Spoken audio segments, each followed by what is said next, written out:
Okay.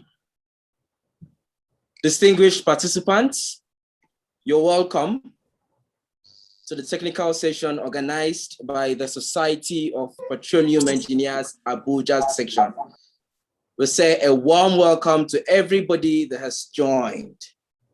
We'd love to humbly request that for the course of this meeting that you may please leave your device on silence so as not to interfere with the discussions that will go on today. We'd love to humbly request that you please send out the invite links, send out the links to all of your colleagues. By 4:30 on the dot, we would love to commence this session. Let me also say that today's discussion will be on the theme, PIB 2020 ARCOS and implications on the Nigerian oil and gas value addition. PIB 2020 ARCOS and implications on the Nigerian oil and gas value addition. Of course, it's not news to all of us that the Petroleum Industry Bill was passed on the 1st of July 2021 by the National Assembly, and it has been in works quite from early 2000. Now, this bill will be a law after it's been accented by the President of the Federal Republic of Nigeria, President Muhammad Buhari. And of course, today's theme, we are going to talk about this bill. But before we continue, I would love to humbly request that you head over to the chat section, go to the chat box, let's know who you are, where are you joining from, and your own overview of this PIB 2020 bill. So please kindly head over to the chat box. Let's know which parts of the world you are joining us from and your own opinion of this bill. I'll be reading out the comments I see in the chat box. Just head over to the chat box, your name and where you're joining us from, and of course, your opinion of this bill. In one word or in few words, your opinion of the bill. Of course, Your Excellencies, distinguished delegates, you are here live on the technical session of the Society of Petroleum Engineers Abuja section. I'll be back. Thank you.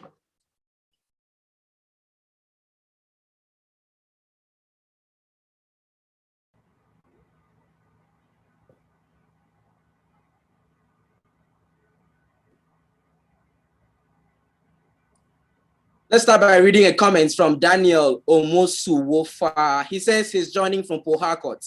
In his opinion, the bill is a welcome development if followed appropriately. Amazing, amazing. Kindly drop your name, where you're joining us from, and your opinion of the bill while we accept more participants who are joining this session. Thank you, thank you, thank you. Thank you, Daniel. Your opinion is valid. Of course, it will be a welcome development if followed appropriately. Thank you, thank you, thank you. Maybe you should know that this bill is Nigeria's attempt at revamping the fortune of the Nigerian petroleum sector. Now, this bill is focused at bolstering government revenue and of course, creating significant investment opportunities for local and international investment. Today, we are so opportune, we are so lucky to have three amazing resource persons who will speak to us today. The theme is PIB 2020 ARCOS and implications on Nigerian oil and gas value addition. Of course, our very first speaker and resource person for today is the GNPC Research Chair of the University of Cape Coast. He is the keynote speaker. Help me welcome Professor Wumi Eledare, who is here with us. Welcome, sir. Thank you. Still today, we would be having a sub-theme. Of course, the resource person will be speaking on effective administration, Kaneka for rapid growth in the energy industry. I'd like to say a warm welcome to the President, Women in Energy Network, and the MD and CEO of Sigma Limited. A warm welcome to Fomi Ogwe. Welcome, ma'am. Thank you very much. Thank you, ma'am. Hello, sir. Okay, sir, which one are you?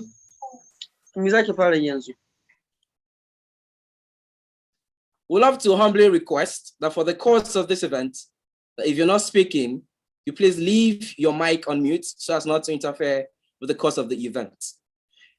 I'd like to say a warm welcome to yet another speaker who is from the Department of Geology, University of Nigeria and Nsukka.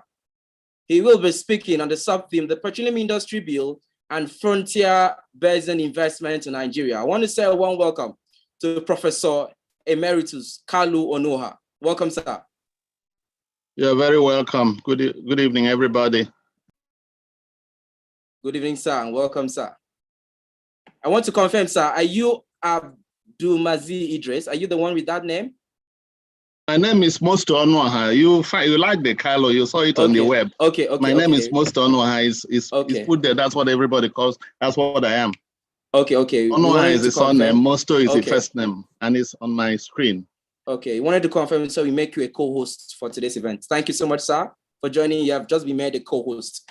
Of course, a moderator for today is the lecturer, Department of Chemical Engineering, University of Abuja. I want to say a warm welcome to the amiable engineer, Dr. Yetunde Alaiditan, FNSE. Welcome, ma'am. Thank you so much, Afan. Good to be here. Hello, everyone. Thank you, ma'am. A warm welcome to all distinguished participants, members of the SPE, Nigerian Council, members of SPE from other sections, and of course, members from the SPE Abuja section. We would like to say a warm welcome. Let me start by also welcoming the programs chair of the Society of Petroleum Engineers Abuja section, in the person of Madam Amina Danmadami. A warm welcome to you, ma'am. Welcome, ma'am. Thank you very much. Thank you. Okay, another warm welcome to the Student Affairs Chairperson of SPE Abuja section. I want to say a warm welcome to Mr.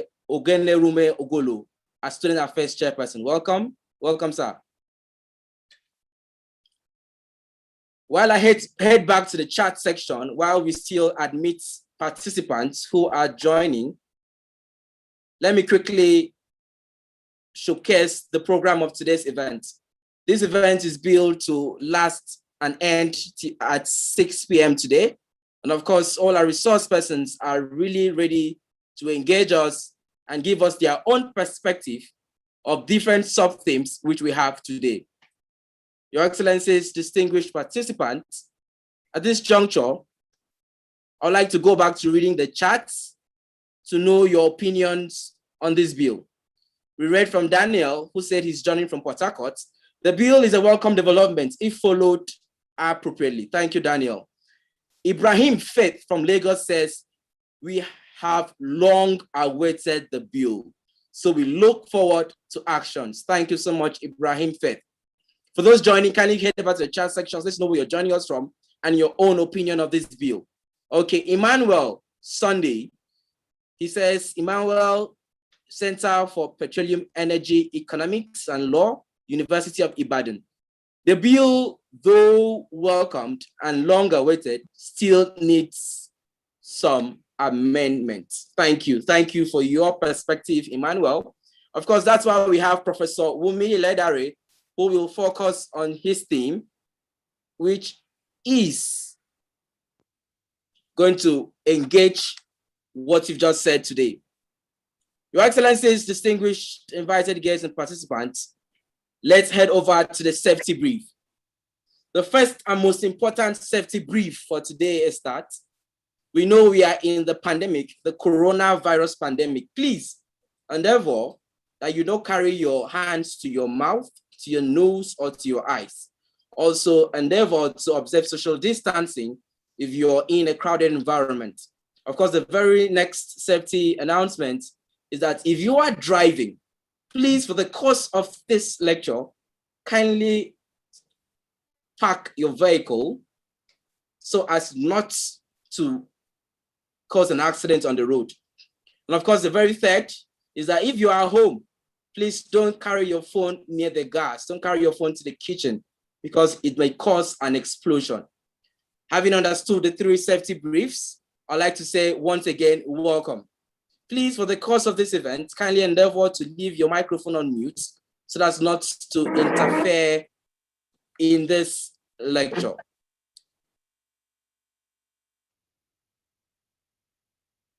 At this juncture, we would love to welcome here the section chairman of the Society of Petroleum Engineers, Mr. Aristotle John Emeze. A warm welcome to you, sir.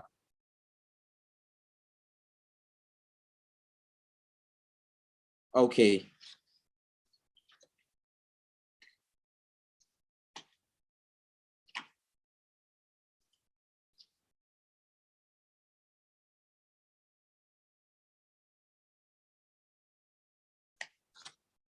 While I still read comments on the chat box, I would say Onyinka Mbakalu says he's joining from Zigma Limited. And his comment is that the passage on the PIB is a landmark achievement and we look forward to the implementation. Okay, thank you. I'd like to say a warm welcome to the past president, Association of Professional Women Engineers, in the person of Engineer Noli Akpedeyi.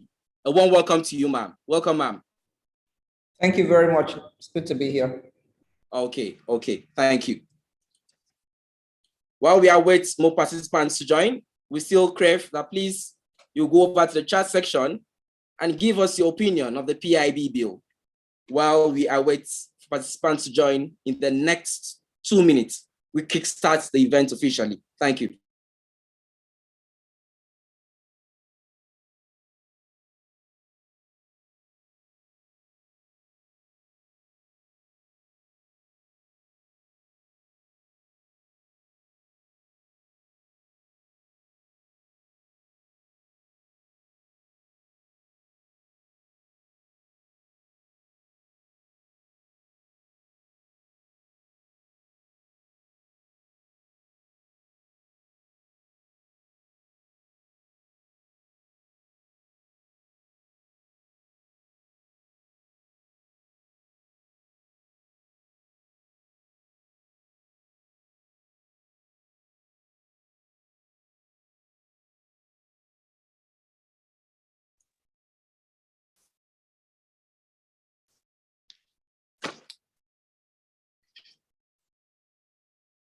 Once again, distinguished participants, welcome to the technical session organized by the Society of Petroleum Engineers, Abuja section. Today's technical session is on the theme PIB 20 Anchors and Implications on Nigeria's Oil and Gas Value Addition. Very quickly, we will kickstart this event by having a welcome address by the section chair of the Society of Petroleum Engineers, Abuja section. However, our section chair is ably represented by the programs chair of the Society of Petroleum Engineers, Abuja section. Please help me welcome for her opening remarks, Madam Amina Denbadami. Ma'am, please, the virtual stage is yours. Thank you. Good afternoon, everyone. Thank you so much for joining us in this very important webinar. It promises to be a very exciting one. On behalf of the chairman and board of Abuja section, SP Abuja section, I would like to welcome everyone. I would like to specifically welcome Professor Wumi Iledare, Professor Onoha, and Mrs. Fumi Obwe. Thank you very much for accepting to speak in this really timely program. And I would urge all of us to sit back and listen very well, because we're going to be learning from the experts, and it promises to be really exciting. You can note your questions, observations, and then we'll take it after the program. Thank you very much. I'm not going to delve into the program because the moderator will be telling us all about it and should be giving us an introduction to what the program is all about. But basically, it's in line with our SPE mission to disseminate knowledge transfer around the oil and gas industry. So stay back and enjoy the program. Thank you, everybody, for coming. Thank you very much.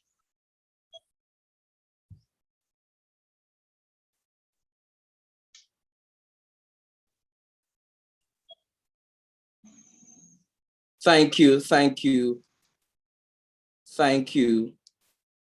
Of course, that was an opening remarks by our amiable and phenomenal section chair, represented by the program's chair, Madam Amina Dan-Madami.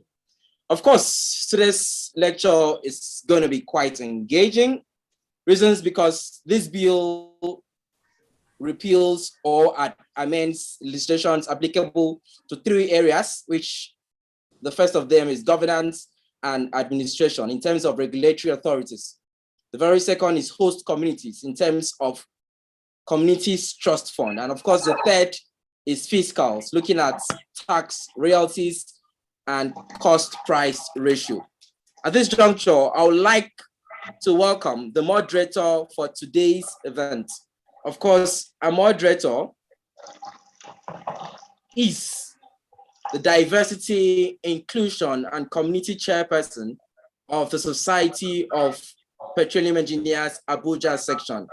She also doubles as a lecturer at the Department of Chemical Engineering, University of Abuja. Your Excellencies, distinguished participants, ladies and gentlemen, please help me welcome to start her duties at the future stage, the amiable engineer, Dr. Yetunde Alaidetan, FNSC. Ma'am, the future stage is yours, please. Okay, thank you so much, Afan. Good day, ladies and gentlemen. I hope you can all hear me. Loud and clear, loud and clear. Okay, yeah, thank you. Yeah, so good day, ladies and gentlemen. You're all welcome to this technical session entitled the PIV 2020 Anchors and Implications on Nigerian Oil and Gas Value Addition. We know that in 2000, the Obasanjo-led administration constituted an oil and gas sector reform implementation committee with a mandate to chart a roadmap for the effective restructuring of Nigerian oil and gas industry. Now, for the past 20 years, there have been various attempts to reform the industry. However, none of these efforts have yielded any tangible results until the introduction of the PIV 2020. The overall objective of the policy was to reposition the nation's oil and gas in view of contemporary challenges within the sector, both globally and in the domestic, in a way that would ensure Nigeria obtains maximum and sustainable value for its resource. Now, today we have with us a team of erudite scholars and captains of industries. To kickstart this session, we call on our keynote speaker, Professor Omowumi Iledare, who was my professor at the university. He's a professor of petroleum economics and policy research, and the director of Energy Information Division of the Center for Energy Studies. He's also a visiting professor of petroleum economics at the Institute of Petroleum Studies in Port Harcourt, Uniport, and the African University of Technology, AUST in Abuja. He has over 25 years of experience in the oil and gas industry, spanning both practice and research. He holds a BSc degree with honors in petroleum engineering from the University of Ibadan, and a master's in energy resources from the University of Pittsburgh School of Engineering, and a PhD in mineral and energy resource economics from the West Virginia University. He was the president of the United States Association of Energy Economists in 2008, and he was in 2013 the president of International Association of Energy Economics. He's an active member of SPE and currently serves as an associate editor of SPE Journal of Economics and Management. He has facilitated short courses on petroleum economics and risk analysis at SPE conferences for SPE Nigerian Council since 1999. Professor Iledare is a recipient of many professional awards in recognition of his distinctive services and professional competence in petroleum economics, including Distinguished Fellow Nigerian Association for Energy Economics in 2010, and SPE African Regional Award for Distinguished Contribution to Petroleum Engineering profession in the area of management and information, 2008, amongst others. Is currently the research chair of Ghana National Petroleum Corporation, GNPC, University of Cape Coast, Ghana. I'd like at this junction to call on Professor Iledare to the virtual stage for his presentation. Prof, please. Thank you very much, please. I need to share my screen. PWI. You can share your screen, sir. Yeah. You can see it. All right, thank you. Let me log out from this one. Just give me 1 minute. I was trying to make sure that there's no. All right. Again, thank you very much for your invitation. And someone must be admitting these people. I've had to be admitting them. I've been doing that. I've been doing that with me. They made me a co-host, so I'm doing that as much as I can. All right, please do. Thank you very much. Allow me to again express my appreciation to SPE, Nigerian Council, because they have always been my platform to share views, and I'm grateful to the SPE Council, the chairman of the BOT. I also congratulate Abuja section for receiving presidential award for excellence in terms of among those that have really worked hard to be recognized for their spirit of volunteerism. I'm very proud of you as your African Regional Director, and I thank you for your cooperation. I want to welcome everyone here. I know I have only 20 minutes. Don't be scared. I have about 48 slides, but I'm wearing a sneaker, so I'm going to be able to run. I recognize all my students that I've had the privilege to teach. Thank you all for accepting me as I am. I'm proud of all of you. I think I have about 90 Nigerians who got Master of Science in Petroleum and Energy Economics from me, and about 20 to 25 Nigerians who got Doctor of Philosophy in Petroleum Economics and Energy Economics from me. So speaking about PIP is a natural thing for me because I've worked with it. I remember the very first paper I wrote was in 2008, criticizing the petroleum industry bill and trying to make it better. Today, I'm going to limit myself to economic efficiency, equity,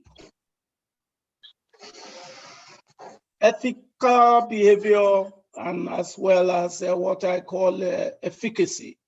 So there's no point criticizing anything. I hope the president has not signed it.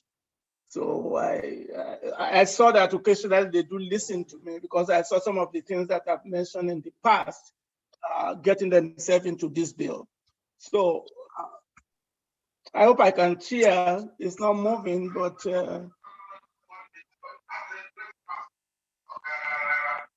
there seems to be a delay because I thought, can you see my screen? Okay, it's moving now. All right, quickly. I'm going to speak about the anchors and the expectations of this PIB 2020 that was passed.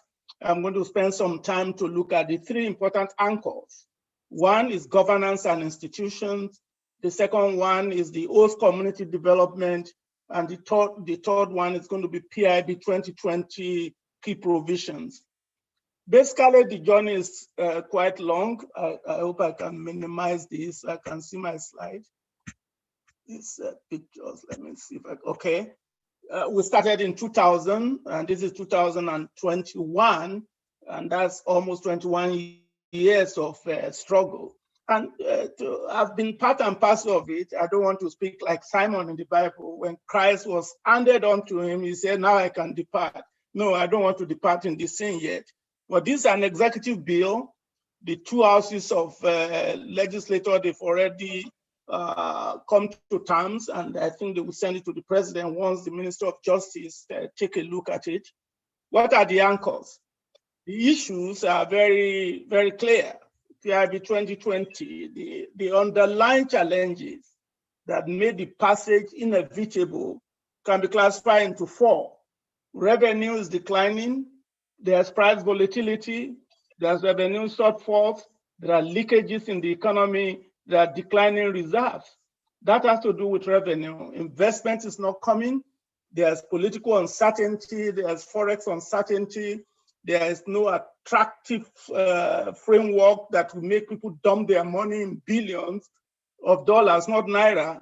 And then they are not competitive when compared to the competing countries that are attracting investment. The system, there's a governance gap, it's amorphous. There's no delivery capacity, transparency and efficiency is lacking, and there is technical capacity that is limited. And then when you come to policy, you have the need to reform the industry. It is an heterogeneous nation, but basically governed by homogeneous way of thinking. There's no diversity. The competitive market structure is not there. There's just cross-subsidization in terms of cost. There's subsidization of consumption of petroleum products, spending about 1 trillion naira per year over the last 10 years. That's 10 trillion naira that is sent through the pipe. And then there's participation and a lot of illegality. Basically, PIB 2020 should have been passed last year. Why PIB 2020 was necessary yesterday and not tomorrow? Everything seems to be going in the wrong direction. And if you put into consideration the transition to zero carbon energy coming 2035, I mean, my circle went wrong way, you will see that if there's a time to really assent to this bill, it is now. And let me pause and congratulate the 9th National Assembly. I've worked on this bill since 2008 as an outsider, as an insider, and as an outsider. So I can understand how Nigeria is feeling today with respect to what has just been done. The core principles and consideration for this bill is to remove uncertainty, to overhaul the legal framework, and to improve governance and fiscal administration, establish good governance, promote competitiveness, follow global best practice, and then let there be ease of doing business in Nigeria. So there are attentions that are paid to government getting revenue, at least for now, so as to be able to diversify the economy. There's simplicity in the bill. There's an attempt to be equitable and fair. It is competitive. In fact, too competitive in my opinion. It is investment friendly. And one can predict it. There's a stability. You cannot create uncertainty, political uncertainty, fiscal uncertainty. And I think this bill has done its best to be able to follow the core principle. Listen, it is not a perfect bill. Not in any way a perfect bill. Even the Constitution of Nigeria is not perfect. But we are using it. If there's anything that can happen to Nigeria, is to get the president to sign this bill. I was disappointed when he did not sign the PIGB, but now we have a bill that comprises of everything. It is an executive bill, and if he passes it, it's just going to put Nigeria on the map to be able to get investment to come here. Mind you, it's not a perfect bill, and there's no way to make it perfect because there's never a perfect legislation in a democratic system because it is full of compromises and self-interest, but that's not abnormal.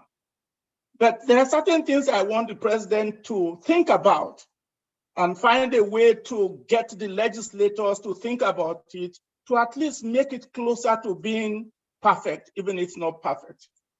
There are 4 components to this bill, and I'm watching my time. One is the governance structure. Here, the bill actually separates regulations from policy, commercial, and institutions. Then there's licensing, management, and administration. Petroleum operations, the upstream, midstream, and downstream, they have different regulatory framework and responsibility. I particularly prefer a single regulator. But of course, this is a political system. And if the majority in the parliaments prefer a dual regulator, we must live with it. But we must be careful to not promote this economy because the regulatory institutions could become so powerful as to become institutional capture. And so this is where implementation is very important. An innovative idea is the petroleum community development. This is locally developed. It's not foreign at all. It's not common anywhere in the world. So I commend those who drafted this bill. In fact, this thing has been on since 2016. I don't want to mention names, so I want to commend them. This is a local solution to a local problem. It's unfortunate that the funding is a little bit skewed. Well, we can work with it and see a way to amend it. We cannot throw away the bath with the baby. This bill is not perfect, but I don't want us to sacrifice a perfect bill for, a good bill for a perfect bill that does not exist. Another important element is the fiscal regime. This bill provides a flexible, effective, efficient to a fault in terms of competitiveness and attractiveness. I can only hope that the investors will do something and respond to this goodness of the executive bill that is about to become an act. What are the deliverables?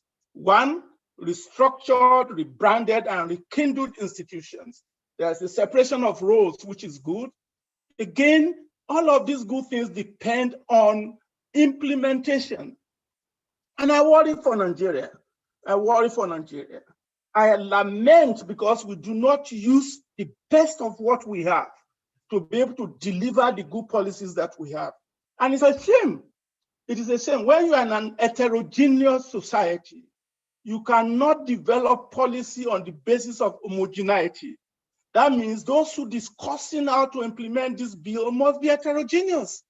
You cannot have unidirectional approach. And by the way, I plead with them. I'm not interested though, but I plead with them, do not have an implementation committee that does not have an academia there. Because an academia will tell you what ought to be. That can become the beginning of the debate. And that is the fault that I see in this, although one of my protege is an academia, and I think he did a good job.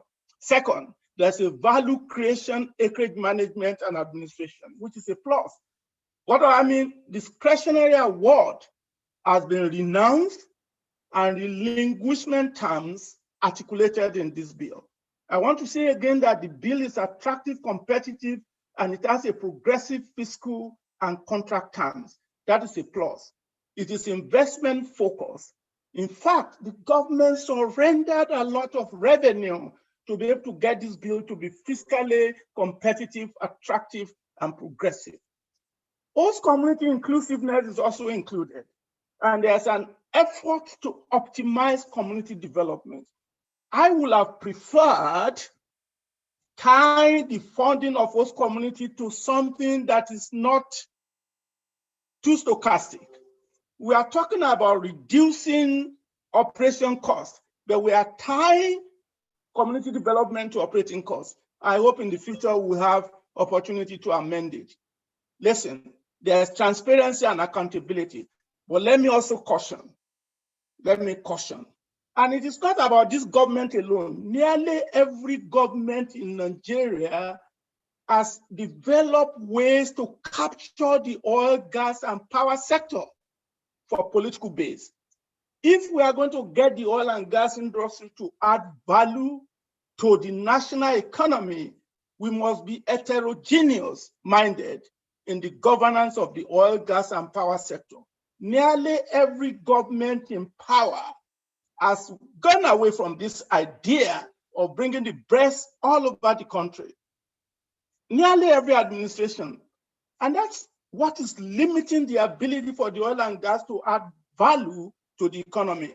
So the governance of the industry must not be skewed on the basis of what I call prebendalistic thinking and Esau's syndromatic mindset. We need to move away from that if this effort is to add value. Listen, mutuality of interest, community equity and investor efficiency is key to implementing BIB 2020. Every stakeholder must maximize their interest. We call it Pareto optimality. If I'm happy, you are happy. Even if I don't get what I'm looking for, the society in an aggregate sense will be better off. Yes, the government must balance its budget because it is currently the driver of the economy. Petroleum industry bill is giving them the opportunity to be able to diversify. And I think they need to think about that. We cannot develop the oil and gas industry just for revenue generation. We must think in terms of sustainable development and posterity. I believe if PIB 2020 becomes law and it is properly implemented with people with posterity in view, people that have enough oil to drive their dog and not that they are looking at working for government to make a living, the society will be better off. Oil remains the instrument to diversify Nigeria's economy, but must be very governed. It must be governed well. This is where governance and institution comes in. Please read the bill. You will see that it has a noble objective: efficiency and effectiveness, clear separation of role, commercially oriented NMPC Limited, transparency and accountability, conducive business environment. It's one thing to have these things in the paper. It's another thing for the government to be posterity minded and move away from this ESOP syndrome that has not allowed the oil and gas industry to add value. Look at what we have with the governance before: amorphous, overlaps, confused, no accountability. Look at what PIB 2020 is trying to do: separation of role, transparency, and accountability. Now you have the minister, you have the regulators, and you have NMPC Limited. There's going to be a way, if you do Venn diagram, you will see the need for them to cooperate. So I expect interagency team that will be represented by each of these institutions so that they can better do the right thing. In my presentation, I tried to define from some of the work we have done before with PIGB. Nothing has really changed. So I'm really proud. We did not abandon all the efforts that have been made in the past. Listen, it doesn't matter how good your fiscal system is. If your governance is ineffective, if your governance is not proactive, if your governance is not future looking, nothing will work. So I'm hoping that the minister, the regulators, and NMPC Limited will have a way to be meeting the way you see it is in this Venn diagram. I'm sorry I'm rushing because I don't want to take anybody's time. What are the matters arising? We must be careful. Otherwise, dual regulator may lead to this economy. There may be, we have technical limitation right now. We must build capacity to be able to make them function very well. We must do our best to let them not be doing a territorial protection. They must think about the nation first and foremost. Until we move away from this regional interest, we're not going to make it. Look at our universities. They have become ethnicity enclave, and our academic rigor that we used to be proud about all over the world just became ethnicized. We need to move away from that, even in this sector that we have, to be able to take us to the next level. The ministerial responsibility is too big, but this bill does not give staff. I want to suggest we restructure, rebrand, and rekindle the ministry staff. Create a two-track, professional and administrative. If you want to be administrative, move along that line. If you want to be professional, move along that line. And we must give them adequate reward. If policy, regulation, and commercial activity is not to be compromised. NMPC Limited, I still think they have too many residual agency roles. I just can't understand why they have to be responsible for nearly everything the government wants to do. I still see some of those residuals in this bill, like making NMPC the last supplier resort, or what do they call it, for energy security. Again, that's not making them to follow policy. Please let me know so that I'm checking my time. And then, of course, you look at this idea of 30% profit oil, 30% profit gas being allocated to NMPC It's quite debatable. Is it constitutional? Is it a best investment? I don't want to talk politics. Normally, when you want to surrender that much money for exploration activity, if you are not careful, you are just chasing the wind. So I hope there's an economic analysis to see whether there are some things that 30% can be used for that we actually add more value to the nation than exploring in a place with less than 10% likelihood of finding anything. If you find that's good, it's going to be big. Again, I want to see a mandatory meeting between the institutions so as to be able to make sure that everybody is on the same page, delivering value to the economy. Part 3, host community.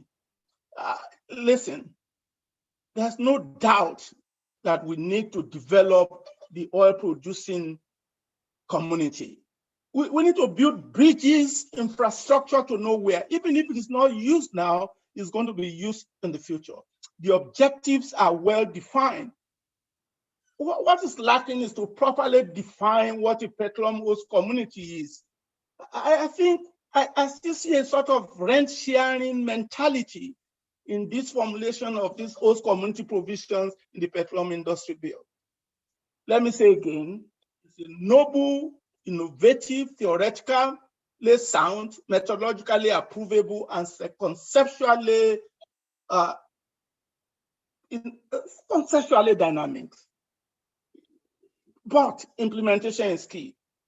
I know we have our challenges, and I do too, with respect to the sources of funding. I just think 3% of actual operating expenditure is not going to cut the type of expectation for host community. But our bread is better than none. We can amend this. And again, this is putting a lot of burden on the operators again, even though it's tax deductible and revenue neutral. But I just think that 3% is just suboptimal, in my opinion. The structure is fantastic. I know some people have problems with respect to who can be a member of the management committee. Those are window dressing. The most important thing is the advisory committee properly defining the type of project they want. What are the matters arising? The settler will be potentially overburdened. Tax deductibility, even though it's deductible, is additional burden. If I want to spend 1 billion, you're asking me to give 3% of it.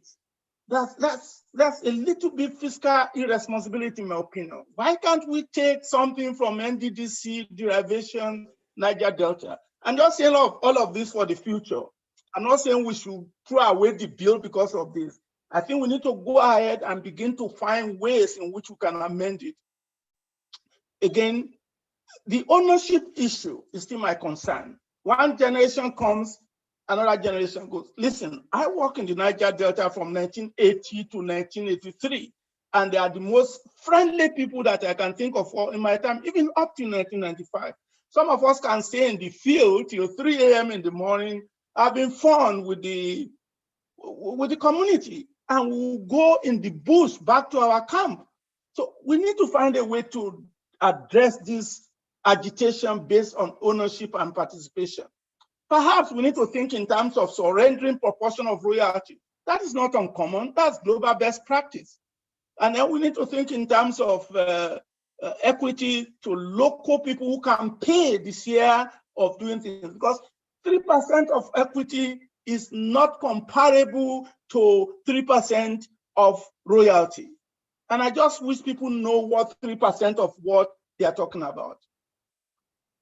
Listen, it is an unnecessary trouble, but good trouble with tangible benefits. So let us take what we have now and move on with it. Perhaps a wishful thinking, but I wish the doctrine of necessity can be invoked to use a fraction of real money to fund the ATC without necessarily putting additional, but my concern is this: we want to reduce operating costs, but is that reduction of operating costs that we are trying to now tie the host community fund on? So we need to think holistically. Finally, petroleum fiscal framework. The objectives are sound. there's nothing else that is not stated well in the objective of the fiscal regime. Because the burdens are so much. You have fiscal issues, you have high costs, you have tax burden. To a large extent, this PIB fiscal framework addresses it. I have my concern. Well, these are just because I'm someone who believes in what ought to be. I'm not a perfectionist, but there are certain things in the Petroleum fiscal bill that must be sustainable. That's why if we look at all the bills that we have done with an academia on the team, we will rather have a tax holiday than not put an instrument there. If there's any bone I have to cross with this bill, is having what I call zero Nigerian hydrocarbon tax for deep water. I just think that's unwise. I would rather suspend it for 5 years or 6 years like we did before. And so let me conclude because I know I don't want to take other people. But the reason why this bill is better, if you look at my screen, you are going to see a flag and you are going to see blue and orange. That is where we are. Spaghetti with tomato sauce. We are currently not attractive, and I think this bill has done a lot of things to enable that. Let me go to conclusion because I think my time is done. Let's see what they have done. They've moved from single royalty system to triple royalty system that still has a lower effective royalty rate in all the terrain. They also move away from single tax, which was 85% after 5 years, to a two-tier system that still has a lower effective tax rate. The incentive has moved from effort to productivity. So I think if I can conclude so that others will have their chance, this fiscal system that we have here, despite the limitations like having a royalty that is lower and a production band that is higher, is still okay. I would have expected the highest band of royalty to be 10%. And I don't like the fact that we don't have a tax for a Nigerian hydrocarbon tax for the deep water. I would rather that we suspend it. Well, this is where we have the bone of contention. 30% of NNPC profit oil and profit gas share for management fee frontier fund. Again, we need to look at that. I wish the president can expunge it and let us have an economic analysis. It is not, people who are risk averse do not invest in exploration, and the government is risk averse. There's a misunderstanding of even that fund. Because if you look at this basin, and Professor Onoa will talk about it more. You have rank 1, rank 2, rank 3, rank 4. So you could see the rank 1, even though conjectural, is the most prospective. And for people to think that this funding is for a particular region is misleading, and it is sowing a seed of discord. I don't like it, but I don't like the interpretation of it. It is not region specific because the ranking shows Dahomey Basin, Anambra Basin are the most prolific, next to the middle belt basins, before you go to Chad Basin and you go to Sokoto Basin. So let us stop sowing seed of discord. Let us debate the issues and not create artificial barrier that is misleading. Well, dual tax system, I've talked about that. I don't like the fact that deep water has no tax. There is a cost efficiency flaw there. There's also production allowance. They define the model contract, which is, I've taught many people, this, I just don't think it belongs. The PSC should not be included in this regulation because it's a commercial term. Let it be negotiated per contract. Government has no business in PSC. And there are so many conflicting. If you say NNPC is the concessionaire, why are you telling it how to spend its profit oil? It just does not make sense. Those are conflicting things. Well, I just encourage you to read the conclusion because I think I've taken too much time. This bill It's not perfect, but it is good to go ahead so that we can remove the monkey from our back. I want to thank you, and I just wish I didn't have to rush, but I'll be glad to answer any question. If PIB 2020 is to create value as intended and as properly designed, the implementation strategy has to be holistic, inclusive, patriotic in orientation towards national development with zero tolerance for ESOS syndromatic mindset. You need to get people that are not ESOS syndromatically behaving. You must have an heterogeneous implementation committee, not homogeneous. Otherwise, this bill will add no value at the end of it. But if you get a good implementation committee that can allow for diverse conversation, we have started where we ought to have started several years ago. Thank you very much. And I'm sorry I have to rush because of time, and I'll be glad to answer questions later. Thank you.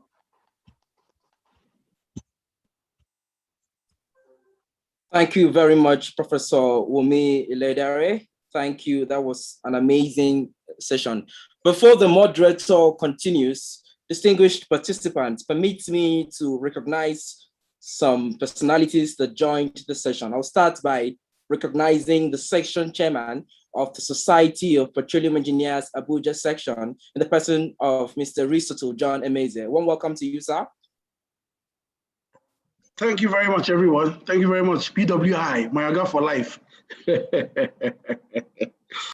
Still say one welcome to other participants. I can see the section director of SP Abuja section, Engineer George Kalu is here. Welcome, sir. You say one welcome to the section director from SP Port Harcourt section, Engineer George Iwo. One welcome to you, sir.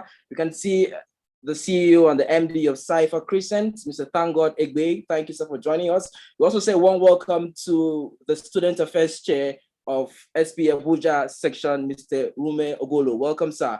All other participants, one welcome to you. Right now, we'll hand over the virtual stage to the moderator as she continues the session. Engineer Yetide Aladitan, please continue. Okay. Thank you very much, Akpan. Thank you also. A very big thank you to Professor Ledari for that very insightful presentation. While he was presenting, he actually iterated the issues and challenges underlying the passage of the bill, talked about declining revenue. He also mentioned the core principles and considerations like the ease of doing business, the simplicity of the bill, the investment friendliness, of the bill.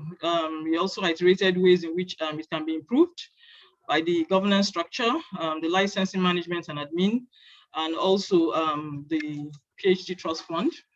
And also he talked about academia, being involved in the implementation committee, how important it is for academia to be involved in the implementation committee.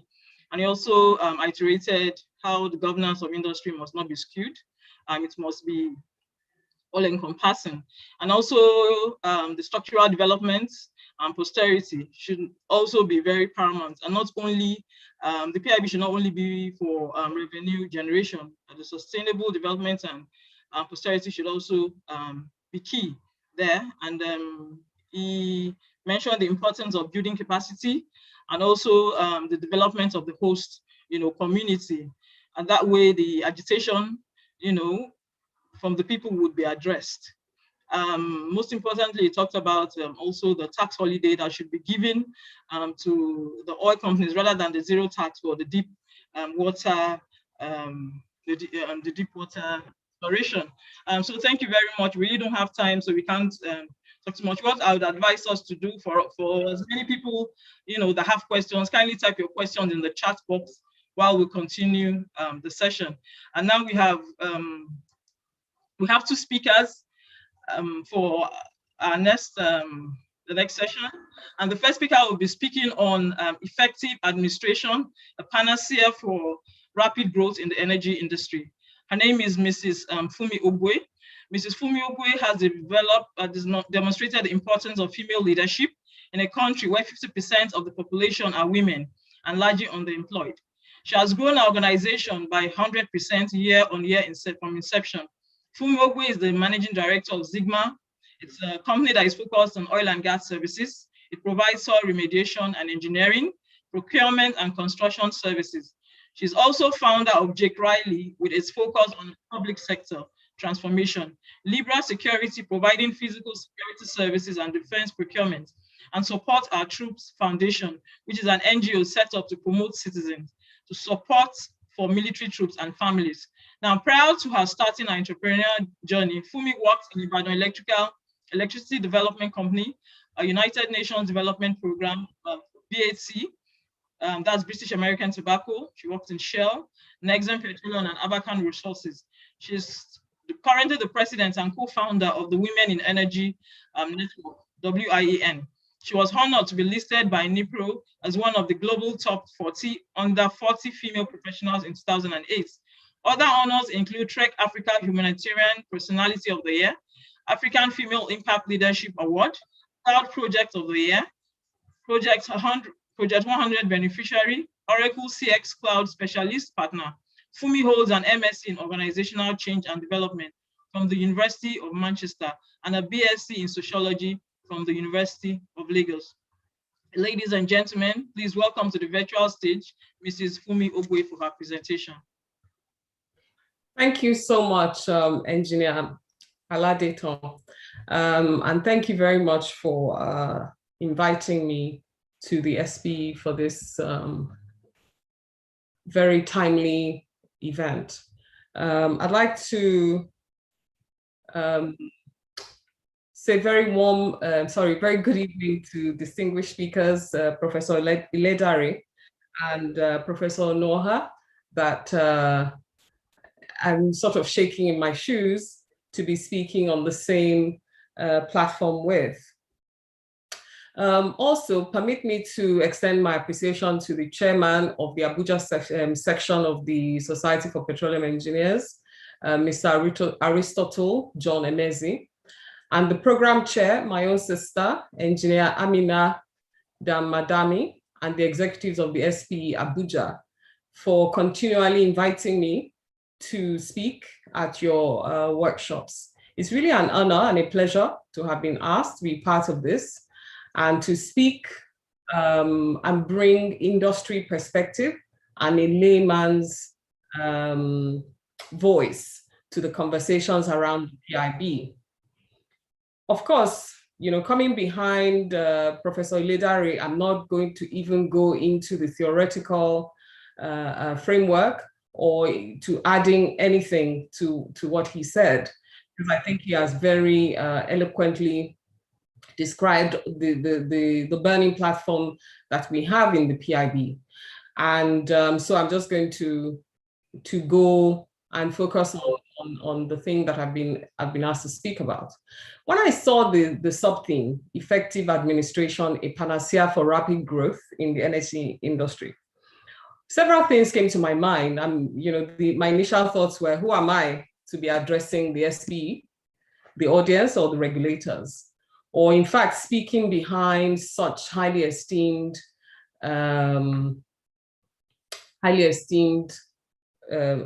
speakers. But upon considering it, I decided to adopt a more holistic approach.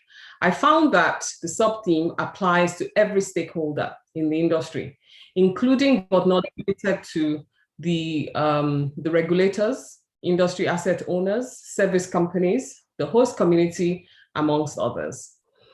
This theme is also telling of how we are at a very crucial stage where stakeholders in industry must prepare and ready their structures to drive through their itemized agendas in line with the tenets of effective and efficient administration to achieve rapid growth in the energy industry.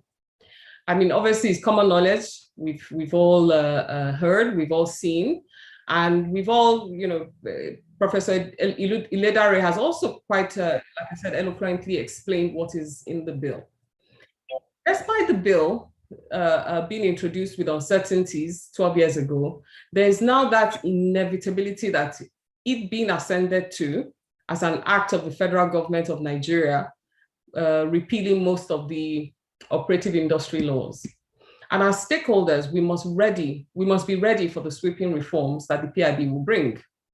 The PIB is expected to provide a framework to boost oil and gas up, first and foremost, what it's trying to do, while enhancing the sector's attractiveness for international investors, thus increasing foreign direct investment. At the least, there will be reforms to the governance and administrative structures as we know them currently. This is typified by the introduction of the new agencies that it creates, such as the Nigerian Upstream Regulatory Commission, which will administer the affairs in the sector, the Nigerian Midstream and Downstream Petroleum Regulatory Authority, which will administer affairs in the midstream, downstream, and gas sector, with general oversight responsibilities vested in the minister, whom both the commission and the authority will report to.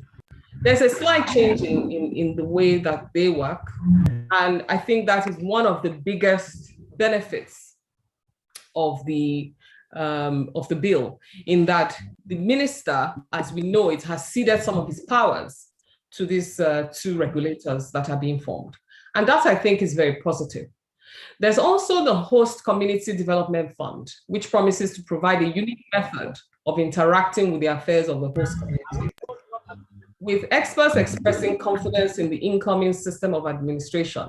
This should put to rest potential rationale for ineffective administration as a result of lack of statutory and regulatory clarity for the stakeholders to operate in. Regulators they currently are and will remain important. Their special responsibility to safeguard and wisely manage the affairs of the industry to achieve its often over-prophesied economic potential for the nation to reap from. While there's a lot of published literature and analysis of these entities and stakeholders will do, I have not seen enough conversation around how they do it. So there's a lot of content about what the upstream commission will do, what the downstream regulator will do. But what I haven't seen is how must they do it? And this is where I want to spend a little bit of my time. I want to suggest the model of Canada as a case study for us, for how the administration of the petroleum industry must be done going forward if we want to achieve our national ambition. Why do I say this? Canada is home to only 10% of global oil reserves. However, they are the 4th largest producer of oil in the world. They are also the 6th largest producer of energy. They have strong host community engagement practices because they have host communities like we do. But they have strong engagement and ownership and participation practices. More importantly, they have a dedicated marketing campaign to attract investors and stakeholders.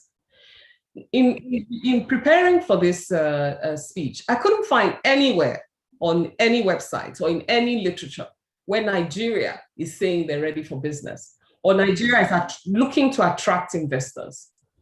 Meanwhile, Canada, on the other hand, they have a whole ministry and a whole body of people and work dedicated to invest in Canada.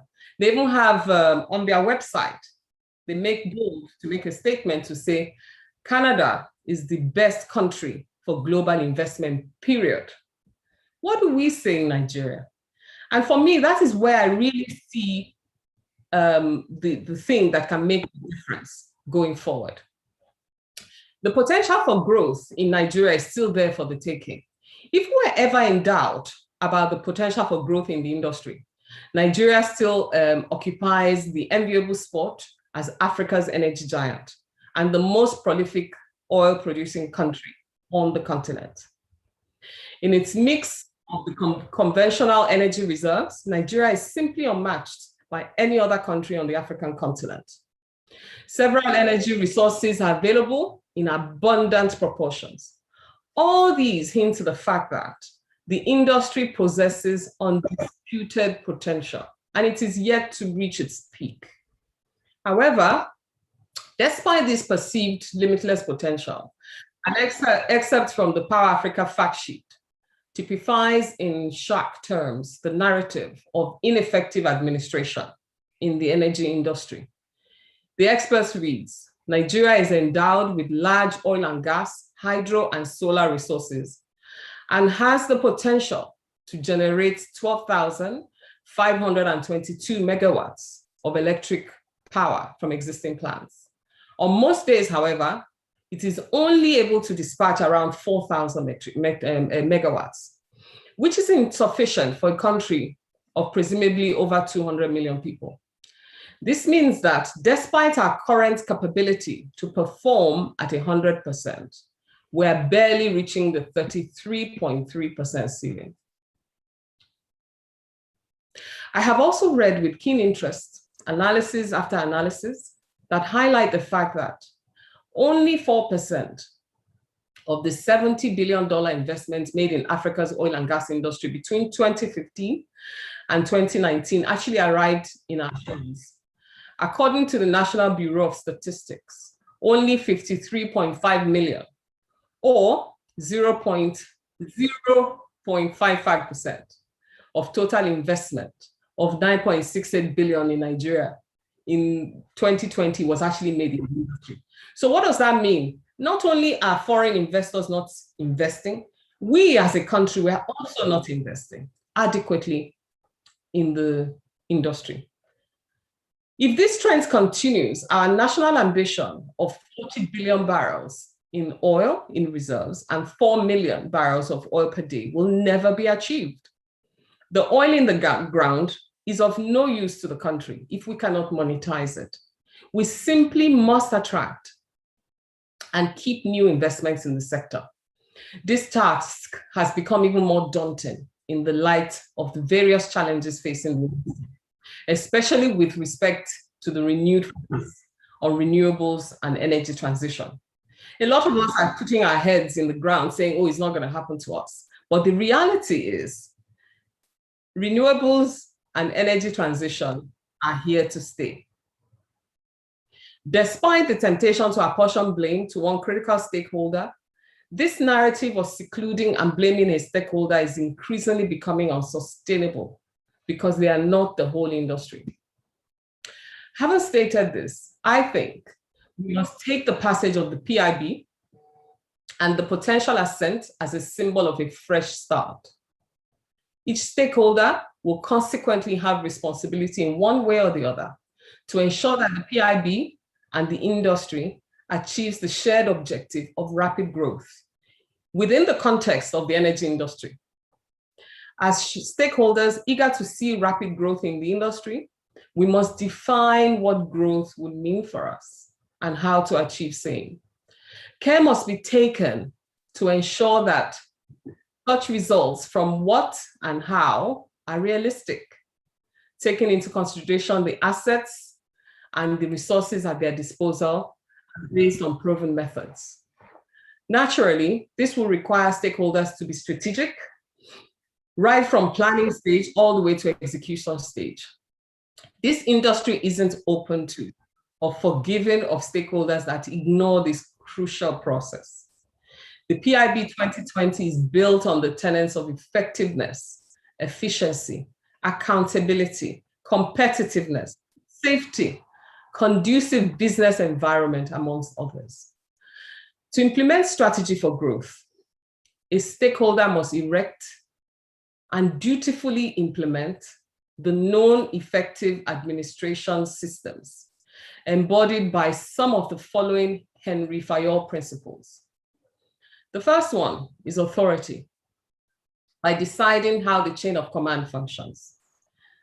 Discipline, by setting policies on how standards of behaviors are enforced. Unity of command, by selecting and uniting behind leaders.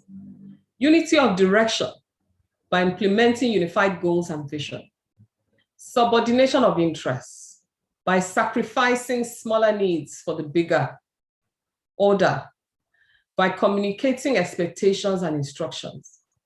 Equity, by prioritizing fair and just treatments and dealings. Stability, by maintaining long-term relationships.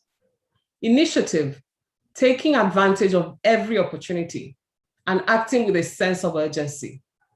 Implementing the itemized FAYOL principles are known to have led to healthy financial situations and facilitating achievements of identified goals, which can arguably lead to rapid growth. So what am I saying? What are the key steps for the industry to take? Taking a cue from the potential direction and impact the PIB will have on the energy industry, especially with the governance and administrative structure in place, it behoves on every stakeholder looking to thrive in the industry to erect and implement effective administrative structures to aid in rapid growth. As industry stakeholders, and largely as a nation yearning for growth, we have seen time and time again the results of ineffective administration from top to bottom. We cannot afford for the industry to not achieve its potential. The overwhelming analysis we keep seeing and talking about is unhealthy for the industry. If we are thinking and talking about rapid growth in this industry, we must adopt a unified and effective system of government and of administration. As stated earlier, the PIB has come a long way from its introduction to its passage. Upon assent, it will represent a new direction and hopefully an inclusive one that is more diverse, one that where rapid growth can be achieved in the oil industry, one that we can all be proud of and we can all rely on. Thank you.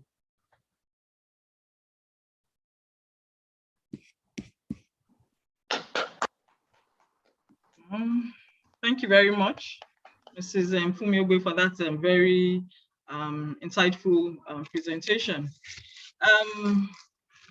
Yes, you, as in Nigeria, to adopt the Canadian model and also do more of investments. Or you mentioned that we're and internationally. We also talked about renewable energy and energy transition here to stay, and then discipline, unity of command, direction, subordination of interest, equity, and some other, you mentioned others, to help us to navigate this course. I'd like to say thank you so much for that presentation.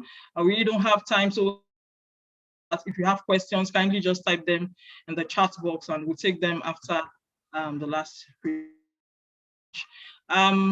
The last but not the least presenter, we have to speak on the Petroleum Industry Bill and the Frontier Basin Investment in Nigeria. This has been a source of controversy. It's going to shed more light on the basin investments. And we have Professor Mosto Onoha, is a Department of Geology at the University of Nigeria, Nsukka, and the current president of the Nigerian Academy of Science, vice chairman of the African Scientific Research and Innovation Council, an agency of the AU established in 2018. He had his university education at the Laurent Eötvös University of Budapest, Hungary, from 1971 to 1978. Applied geophysics, obtaining his PhD degree in 1978.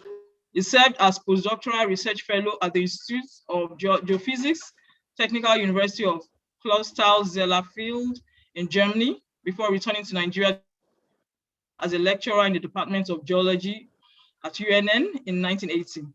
Professor Ono has held many leadership positions at the University of Nigeria, Nsukka, including MPC Professor of Geology from 2001 to 2012, the DVC Academics from 2005 to 2009, and is also the chair of PTDF Chair of Petroleum Geology, 2013 to 2017. Professor Onoha is a fellow of the Nigerian Mining and Geoservices Society and a fellow of the Nigerian Association of Petroleum Exploration, a member of the American Association of Petroleum Geologists, is a major bridger between the oil and gas industry and the academia, and has received many awards, some which include Chief M.O. Faide Medal of the Nigerian Mining and Geosciences Society in recognition of excellent and consistent contribution to the field of petroleum geology in Africa, and the Dr. Nnamdi Azikiwe Advancing and Promoting the Study of Earth Sciences.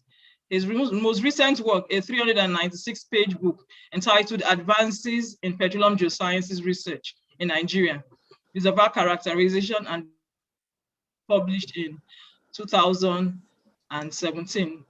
Ladies and gentlemen, let's welcome Professor Mosto Onoha for his presentation. Prof. Sir, the stage is yours. Thank you. Yeah, thank you very much, Engineer Etunde.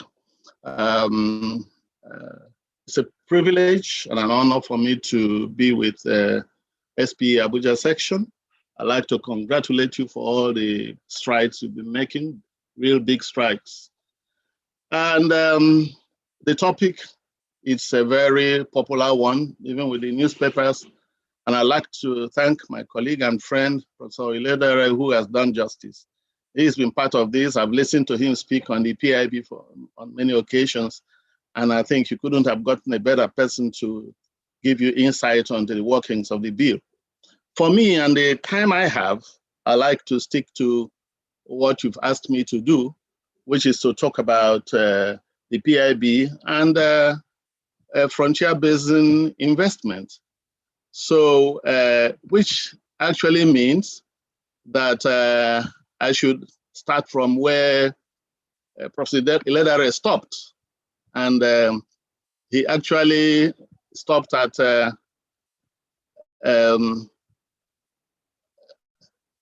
30% of the profit tax of the new NNPC, that's the independent NNPC limited, for frontier basin. I think that is a good place to start. And so I will just do that. And so let me start from where he stopped. I hope you can see my screen. I hope you can see that. Yes, we can see your screen, sir. All right, fantastic, fantastic. So the frontier basins, I have removed the 1, 2, 3 that he showed in his own, because it's not actually in order of rank, where it's to show you where the basins are. And so there are very many of them, the Anambra Basin, the Dahomey Basin. A lot of work is being done there. Now we are doing some work here too. And that's the frontier basin. And you know, there are some new acreages that are likely to come up there. And then of course, this is a very well-known area, the middle, the upper Benue, and the Chad Basin. And of course, the Sokoto Basin. So there are several frontier basins. There's even the flanks here that nobody talks much about. The Calabar flank and some of the basins that are there, that in the future, if we take a good look at them, there are possibilities that they could be petroliferous. But so I will just like to concentrate on, for the short time I have, there's just 2 things I'd like to drop with people who are listening. The first one is, let me talk a little bit about these frontier basins, even that we are trying to allocate money, that we are interested in bringing investments to those places. And already I've started by showing you that. Then I'll talk about the investments and what we think that the PIB could do now that is going to be an act soon as Mr. President does. And to take off, I'd like to take a few minutes. What's all that frontier basin now? How come that some of our inland basins remained unexplored for so many years? And why the renewed interest in frontier basins?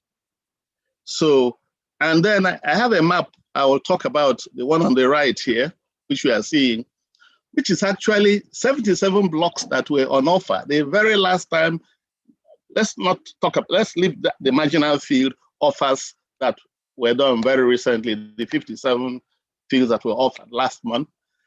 And but the real big acreage allocation last was 205, and I still have the results. And the inland basins were included. And it will be interesting to see what happened. So how come that these inland basins remain relatively unexplored for so many years? Well, simply because we had oil in the Niger Delta, easy to find, and almost anybody could get his acreage, and business was going on very well. Why bother? Most importantly, even if you find oil, because oil was found in the Anambra Basin as early as 1971, in the Aguleri section, at a little village called Enugutu. Why? The same question, even if you found oil anyway, what are you going to do with it? No infrastructure, where are you going to move? Because our oil has always been primarily for export. So if you found oil in Enugu State or even in Benue State, what are you going to do? That's over the years. Lack of infrastructure were some of the reasons. But as we moved on with the politics, with the ownership structure and all the host community thing, and then derivation, and so it became important also to that. But most importantly, we find that our sedimentary basins are actually part of a complex network of sedimentary basins in West Africa, Central and West Africa. And as oil was being found in other basins, like in the Chad Basin, in some other sections, even in South Sudan, and the structure of these areas became clearer, and then we were more and more convinced that actually, and those of us who've been working for over 30 years on some of these basins, and there have always been indications of success, even though there was very little interest because of some of these reasons. Interest was reawakened. So that's largely part of the reason. But even to show you, back in 2005, when there was bid round, some of those blocks, like here, there were 77 blocks on offer. And Anambra Basin, even in the Benue, Chad Basin, and then of course, Niger Delta offshore, deep offshore, continental, and so on. All the blocks in the Niger Delta area, onshore and shelf, were all snapped up 100%. And in the Anambra Basin, well, the percent 56%. And so the award performance, the green tells you the performance percentage of the blocks on offer that were taken. So I'm just using this to show you that what happened was that it was the perceived prospectivity of those basins that translated into where people's interest. Everything in the deep offshore, everything in Niger Delta onshore, they were snapped up. But people were not ready to go. But things are changing now. Why are they changing? Because a lot of work is now being done. And we've found out that now, we found oil. NNPC has found oil in the Chad Basin after very many years. And we found out that actually most of the activities were concentrated in the raw parts of the Chad Basin. And right now there's plenty of work going on there, but not for the insurgency in that part. And some of you may remember that some of our colleagues were captured. But in the Baga, Lake Chad area, now we know where to look for, and there's prospectivity. So overall, generally speaking, I don't want to talk about the basins separately because there's no time for that.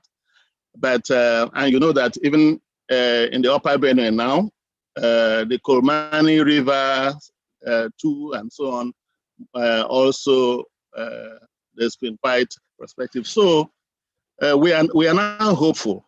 So we now know that a lot of the basins are charged with proven hydrocarbon systems. So, so the prospects are actually good enough in the Chad Basin. So I'll instead talk about what would the PIB now do.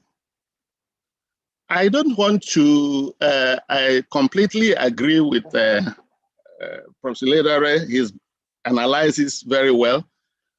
But you see, part of the problem before, there were so many reasons why PIB could not be passed in all the years that it's been going through from 1, 6th Assembly, 7th, 8th, and so on. If I want to summarize them, I'll just say it was really lack of ownership and There was misalignment of interest, even between the executive and the National Assembly. There was also some of them, those who were in charge, perceived the erosion of the ministerial powers, because there are people who liked what was going on. And then, of course, there was opposition from the host communities to aspects of those earlier versions of the bill. And then even the investors themselves, some of the sections, they have problems with them. So we really, as Professor Ledare said, we have to commend the Ninth Assembly for what they have done and make do what they have done, and hope that the president will go ahead. If it's possible, tinker with some aspects, yes. So we give them thumbs up for that. But will it achieve its set objectives? Well, time will tell. The important thing is that our government has tried to balance between the immediate revenue demands, because they are really cash strapped, and the need to attract long-term investment into the country. How will that translate to our frontier bases? Well, before I would like to talk on that by referring to something that happened just about a little over 2 years ago. I'm sure Professor Ledare, because of his interest in these things, for me, it was important. There was a new law signed by President Buhari on the 4th of November, 2019. It was called the Deep Offshore and Inland Basin PSC Amendment Act 2019. So before that, there's been a lot of work going on already in the inland basins, just like in the deep offshore. And the fiscal conditions already, there's been criticism. PIB was not going. That is not yet passed. All the going forward and backwards. So in November, the act, the Deep Offshore and Inland Basin PSC Act amendment was passed. You see, the original act was a 2003 act, and it granted incentives to companies operating in the deep offshore and in the inland area. That's the original act. And this ranged from reduced royalty rates to lower tax rates, all to encourage investments in the inland basins and, of course, in the deep offshore. Now, the amendments that were sought and were eventually approved and endorsed by Mr. President in the new Act of 2019 was to increase our earnings from these areas and show up our reserves, because things had gone very bad. We've gone from one recession. So these acts that now came into effect, what did they really do? And I want to go from there now to what we think the new PIB. So it replaced the old royalty, the royalty applicable to deep offshore and inland basins. That's essentially what it did. And then introduced a combined production and price-based royalty system to replace the existing production-based royalty system, which at that time was varying according to your area of operation. That's essentially what the Deep Offshore and Inland Basin PSC Act Amendment of 2019 did. Now, this new PIB that we have, the PIB completely abolishes all, in fact, over almost all the other acts, PPRs, all those acts, including this deep offshore, and it does, because it put it aside, along with many other acts, PPPR and all those ones. So, but the good thing is that the ideas earlier generated in the 2019 Act, it was just, remember that the PIB was an executive bill. So in bringing this now, they actually brought some of the other things. They knew the acts that were not going to be invalidated. And so the new act, the PIB, takes care of that other one, and of course extends it a lot. So, but actually it actually repeals all those other laws, including this 2019 more recent act that was signed by government that also was supposed to increase investment in the inland basins as well as in the deep offshore. So the good news is that the essence of the provisions have been captured in the PIB. Now, how will that go? Well, if the NNPC is going to get as high as 30% of, do you know that in that executive bill, I think what the executive was even initially, Professor may know better than myself, I think it's 10% that was originally put by the executive for the frontier exploration that has been jacked to 30%.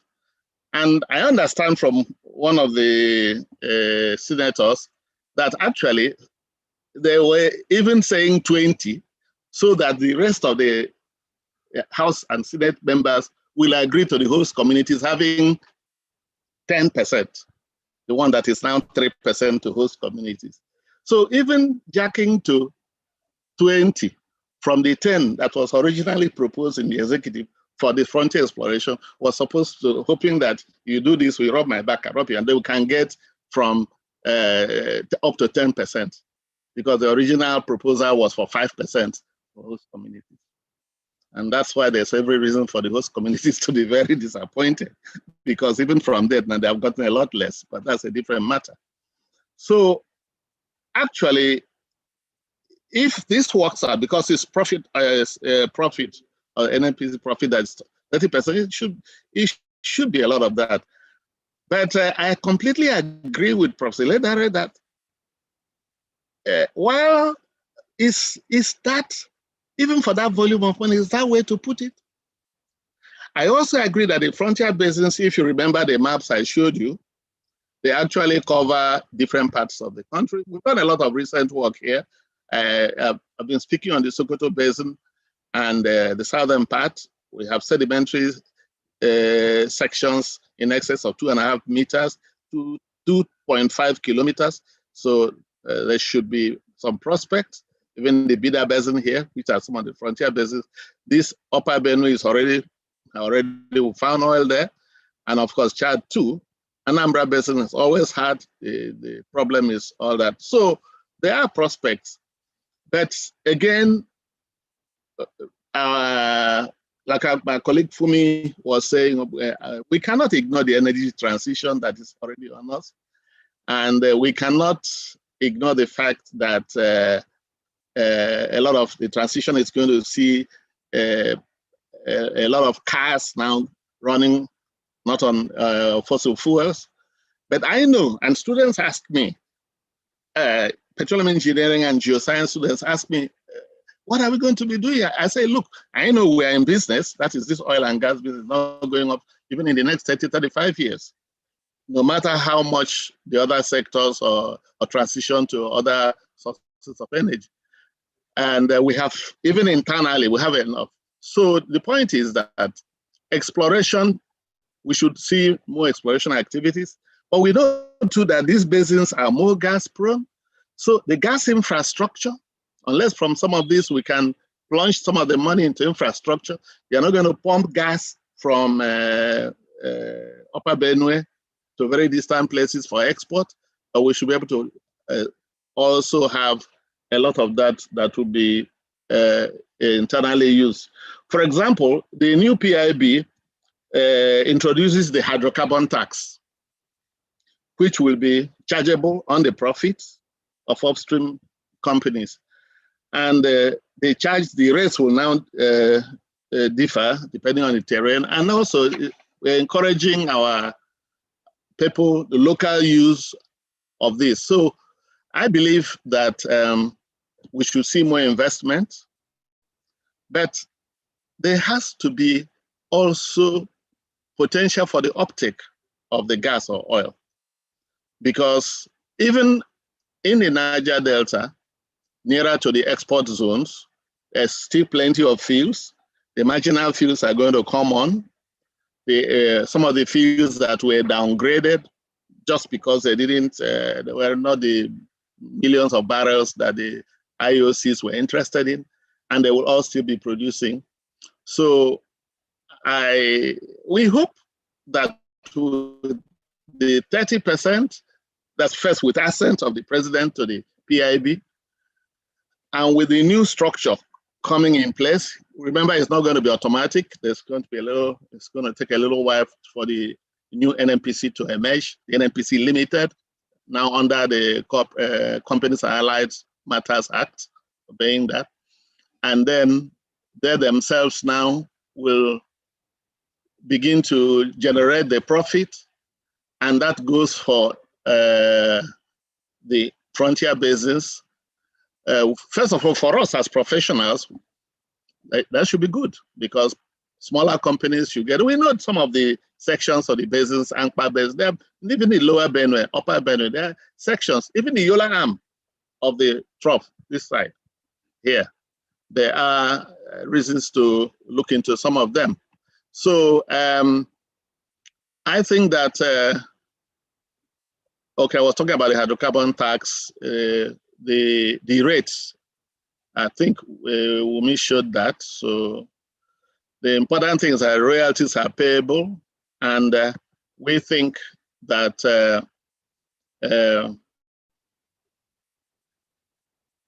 the NNPC Limited, which will earn 10% of proceeds of the sale of profit oil, and that the 30% will be for frontier exploration, development of frontier acreages. The more acreages we're able to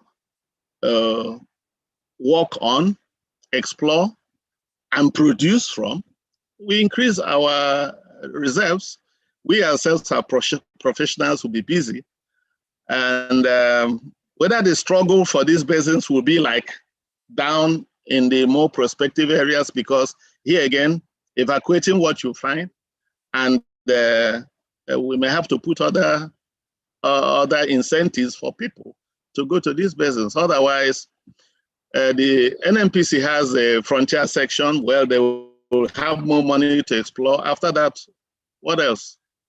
So the issue of internal gas utilization, those are the areas that I see that have to be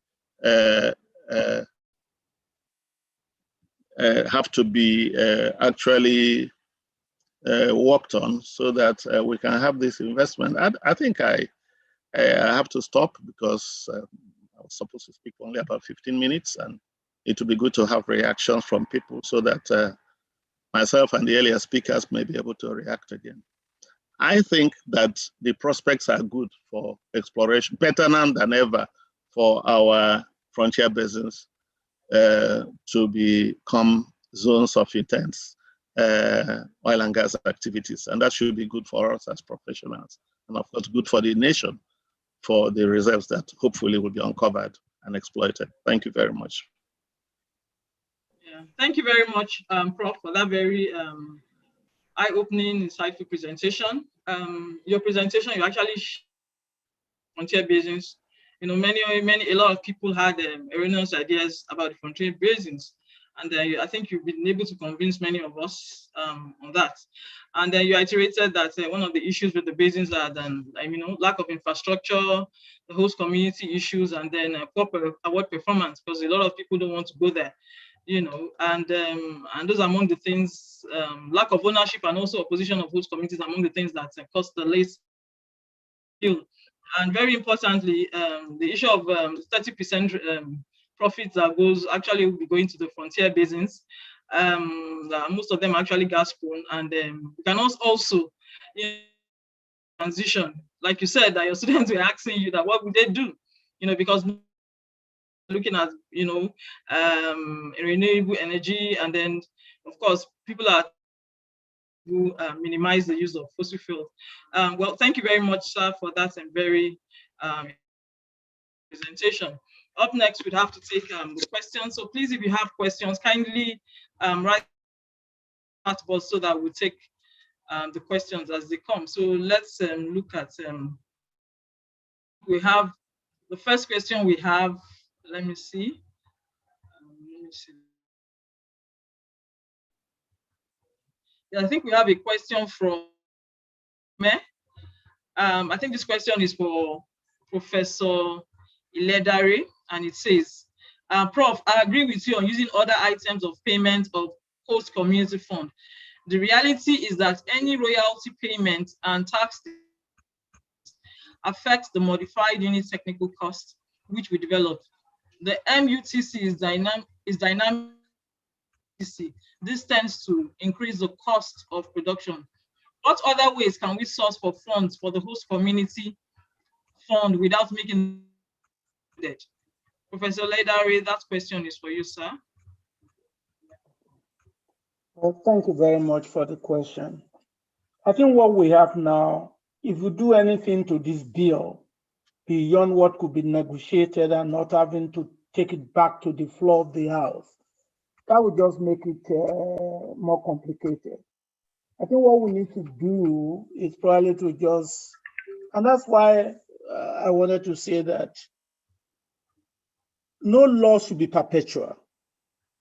And that's why I will have, find a way to make sure that some of these things that are perpetual, there's a provision there in the law that we allow a revisiting. This idea of equity is not understood because equity will give you nothing. When you have an equity in a company, you can only get dividend. And that dividend, you are even asking them to carry you, which means whatever it costs to do this business, you have to find a way to pay. So we need to just move away from this idea of the proportion of equity. But there are so many ways to fund the host community going forward. We can go and amend the NDDC Act and surrender a proportion of that 3% that is given to NDDC every year without a specificity on how the money should be spent. That's why nearly everybody that has headed that NDDC get into the trouble of law. We can go to derivation fund. The derivation fund, the original intention is not to give it to the state as part of their day-to-day operating income. We could take part of it and put it for this host community. And that's why I talk about diversity. Listen, I've participated in this bill, and if I show you the video of people arguing and screaming adults to get this thing done, you will shout. This is where you need to debate issues with professionals. So there's nothing we can do now per se, unless the president get the leaders of the assembly to find a way to do it.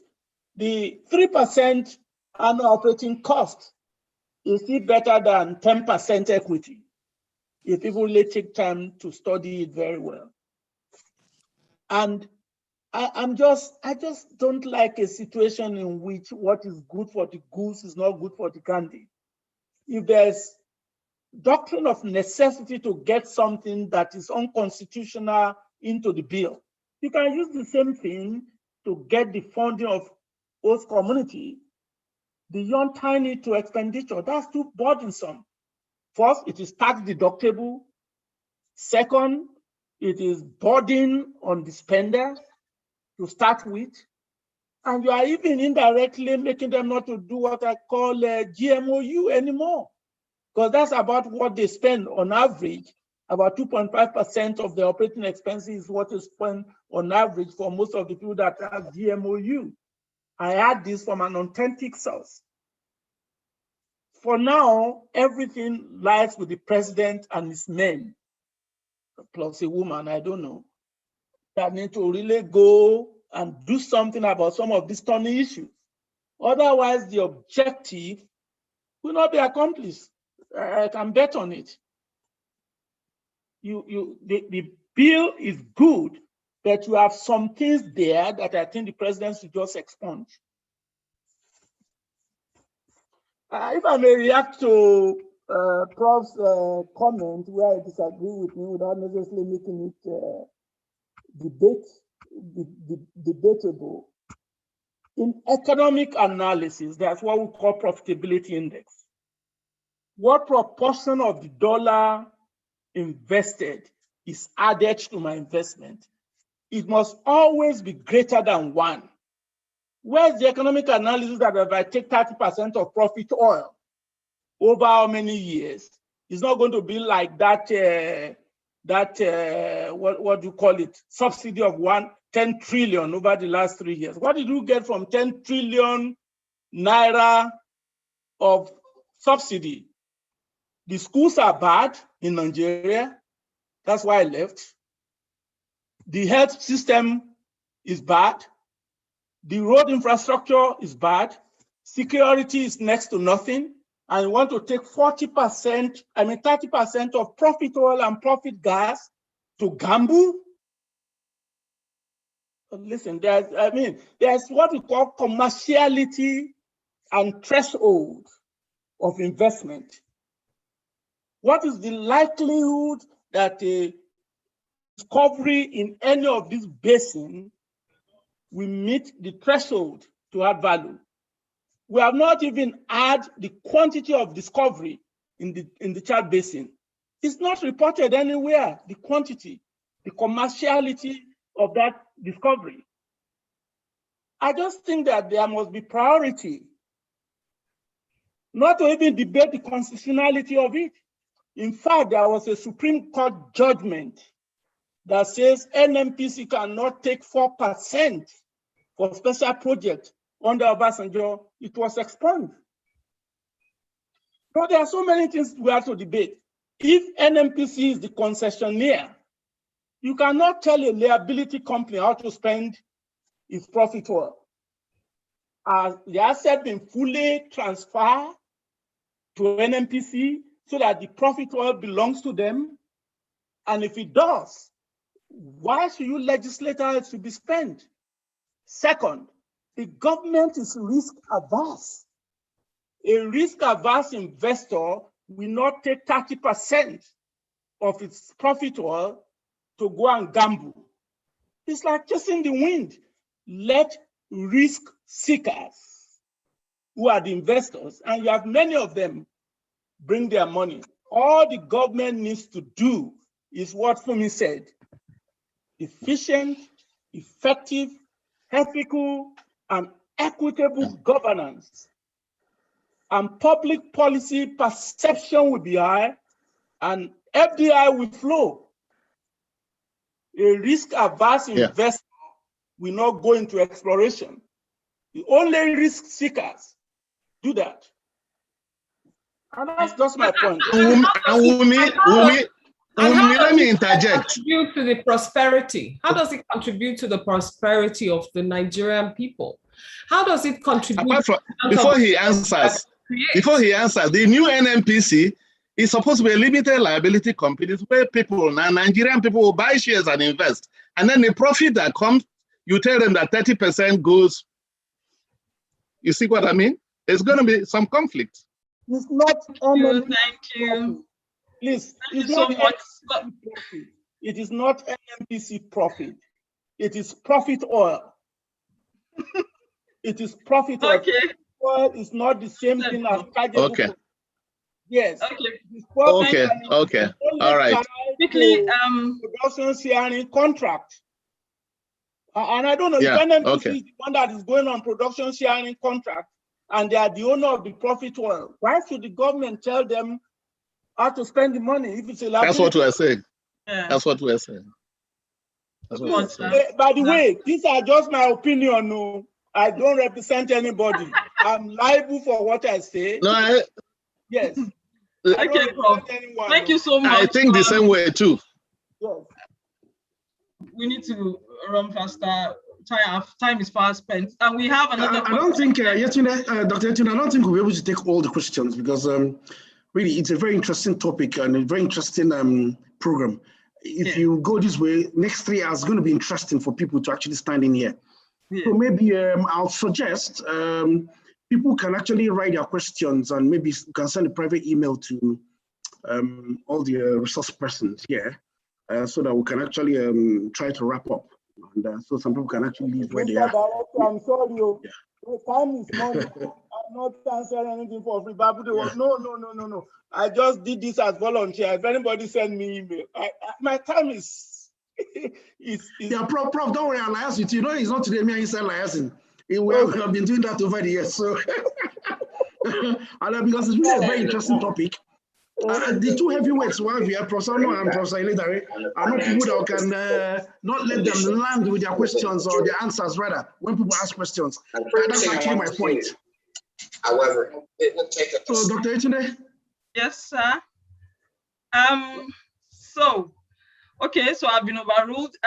Thank you so much for listening attentively. We really don't have time.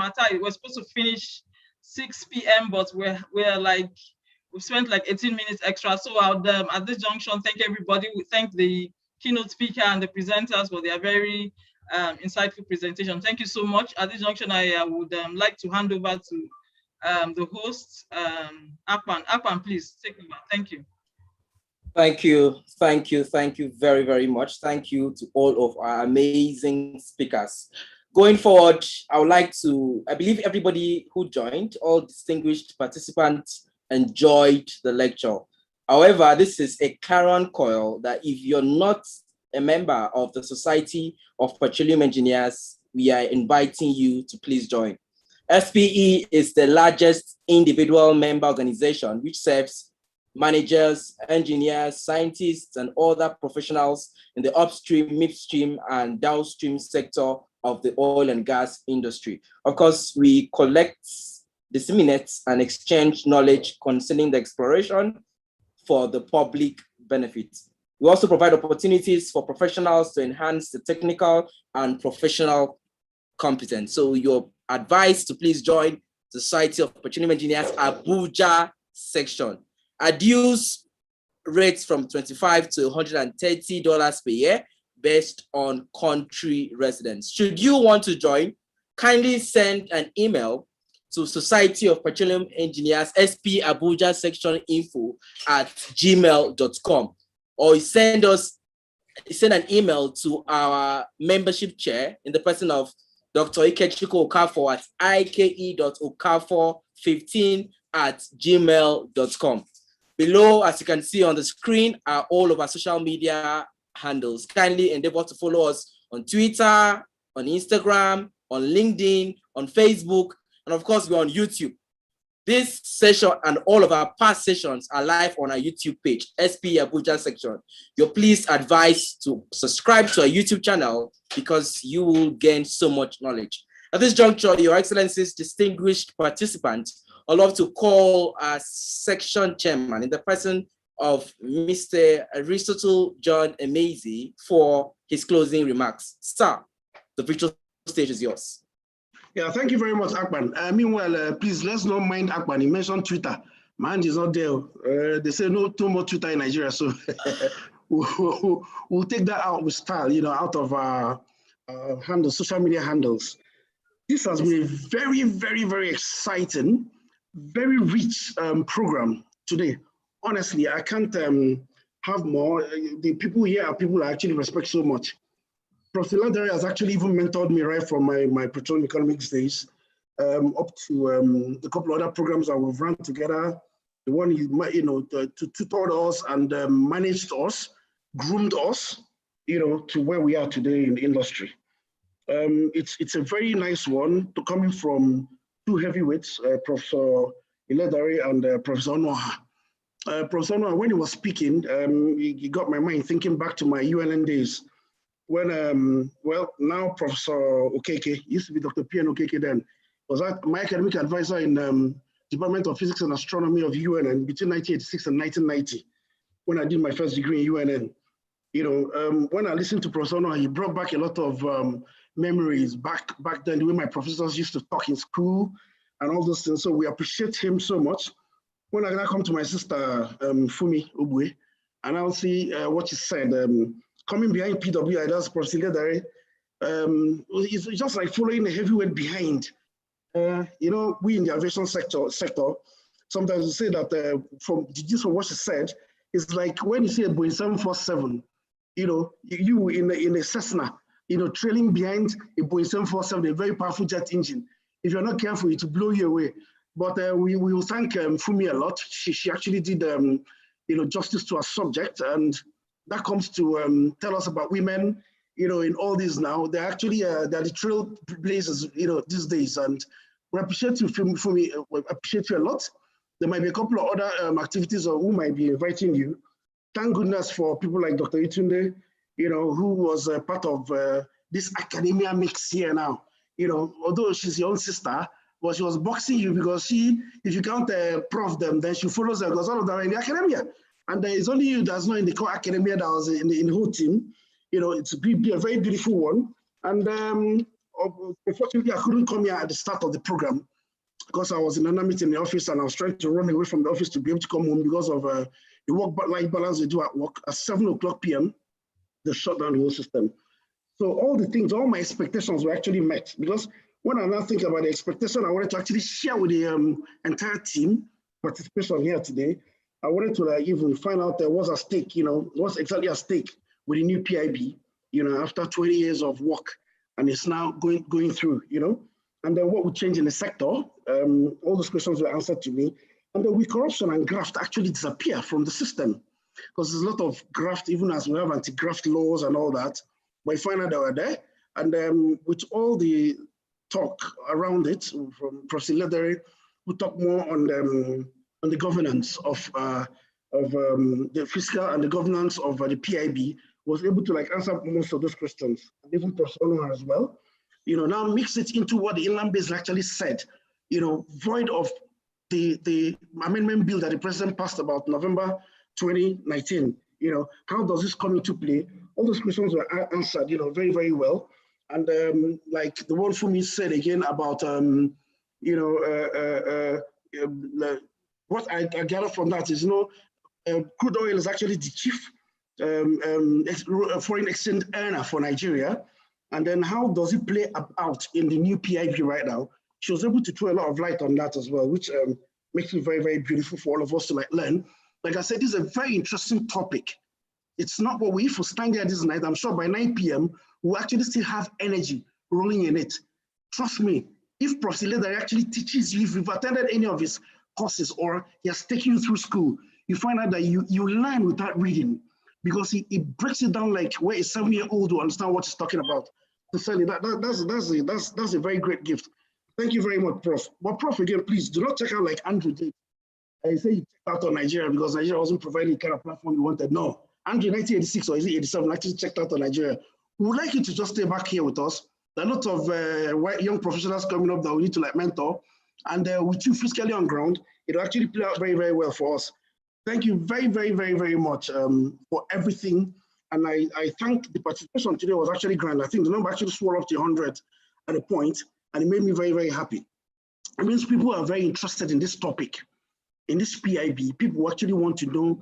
Change is not easy. Yeah, there's going to be a lot of work. Even when President has signed it, a lot of work is going to be done to be able to segregate and put everything in the basket that they belong to.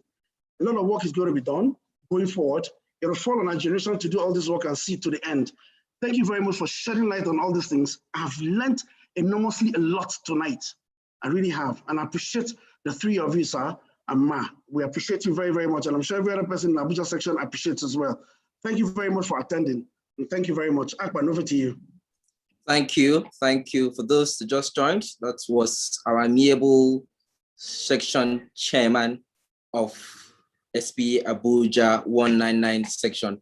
Thank you once again to all participants. Please be informed that the NICE 2021 conference will take place from the 2nd to the 4th of August at Eco Hotels and Suites in Lagos, Nigeria.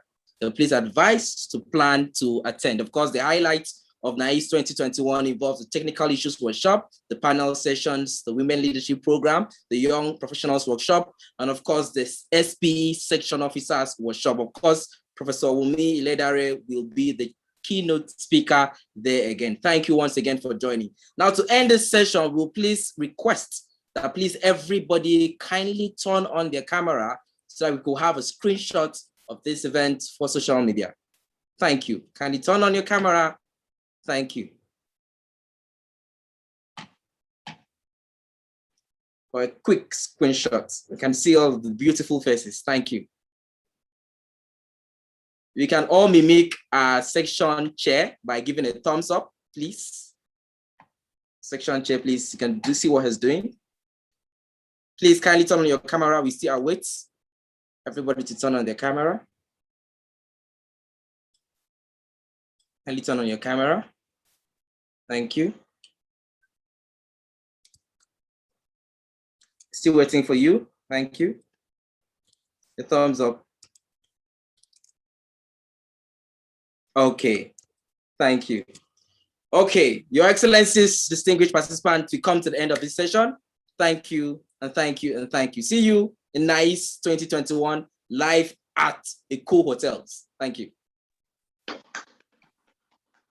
Thank you very much for inviting Thank you very much. Nice to meet you. Professor Ladere. Yes. Thank you. Thank you so much, sir. Thank you so much. Thank you. Hello, Fumi, my sister. Thank you so much. You're welcome. Hajia. Yeah, Nigerian sister. Chairman, well done. No. I salute you, my sister. Well done. There were some questions that I really needed answers to. Don't worry, we're on going the to chat chop box. prof in NICE.